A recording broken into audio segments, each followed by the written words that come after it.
பூனேவில் உள்ள லோகட் கோட்டைக்கு மலையேற்றத்திற்கு சென்றபோது நடந்த கோர சம்பவம் விபத்து என்று முதலில் நம்பப்பட்ட சம்பவம் தற்போது அந்த விபத்து திகிலூட்டும் கொலை வழக்காக மாறியுள்ளது. தனது வரவிருக்கும் பிறந்த நாளை கொண்டாடுவதாக கூறி லோகட் கோட்டைக்கு வரவழைத்த தனது வருங்கால கணவரை 400 அடி ஆழமுள்ள பள்ளத்தாக்கில் தள்ளிவிட்டதாக கூறப்படும் அவரது வருங்கால மனைவி மற்றும் அவருடன் இருந்ததாக கூறப்படும் அவரது காதலரையும் புனே காவல்துறை கைது செய்துள்ளது.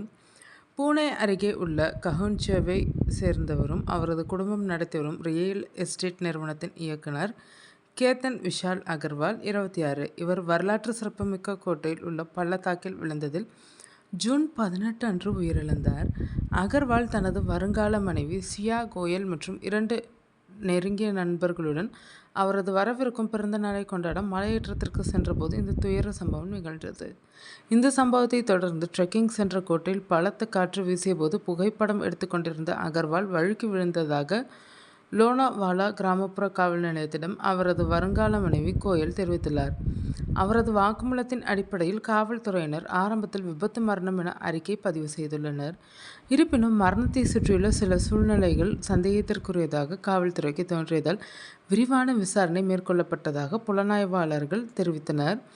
பூனே ஊரக காவல் கண்காணிப்பாளர் சந்தீப் சிங் கில் கூறுகையில் மரணத்தை சுற்றிய சூழ்நிலைகள் சந்தேகத்திற்குரியதாக தோன்றியதால் காவல்துறை இந்த வழக்கை முழுமையாக விசாரித்துள்ளனர்.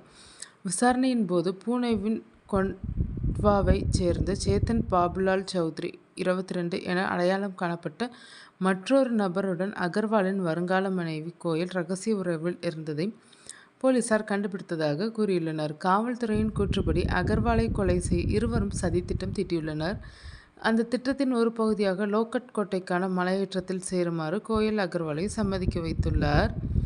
சௌத்ரி பின்னர் அந்த இடத்திற்கு வரவழைக்கப்பட்டுள்ளார். பின்னர் இருவரும் சேர்ந்து அகர்வாலை 400 அடி ஆழமுள்ள பள்ளத்தாக்கில் தள்ளிவிட்டதாகவும் அதனால் அவர் உயிரிழந்ததாகவும் கூறப்படுகிறது. இந்த ஆண்டு இறுதியில் இருவருக்கும் திருமணம் செய்யவிருந்த தம்பதியினருக்கு இந்த தகவல் இரு குடும்பத்தினரையும் அதிர்ச்சிக்குள்ளாக்கியது.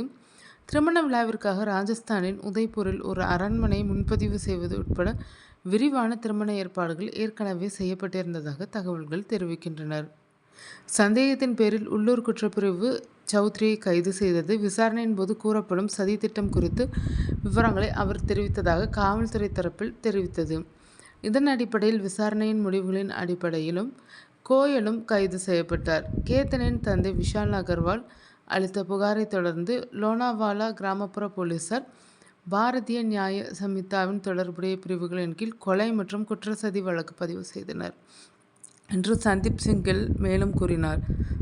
சம்பவங்களின் சரியான வரிசையை உறுதிப்படுத்தவும் தடயவியல் ஆதாரங்களை சேகரிக்கவும் கூறப்படும் இந்த சதி திட்டத்தில் வேறு யாரேனும் ஈடுபட்டிருந்தனரா என்பதை கண்டறியும் மேலதிக விசாரணை நடைபெற்று வருவதாக காவல்துறை தரப்பில் கூறப்பட்டுள்ளது.